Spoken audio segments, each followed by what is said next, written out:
Yaşar da oğlana getdi. Ay, Allah bəxtini yazsın. Nə deyək? Sən niyə getmirsən? Allah məni xoşbəxt eləsin. Kimdən?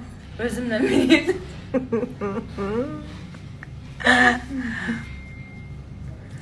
Mən çox xoşbəxt bir insanım. Deyəcəm aynıdır. De. Evet, özümlə beraber xoşbəxt olum, mutlu olum. Bana laf sokmak istiyorsun, sok. Ben sana öyle bir laf sokarım ki o maşının qabağında boynunu bükən yalan olur. Evet. O maşının Büke qabağında kaldım. boynunu bükən yalan olur. Büke de kaldım. Öyle mi? Evet. Bunun başka çaresi yok. Sen nazısan.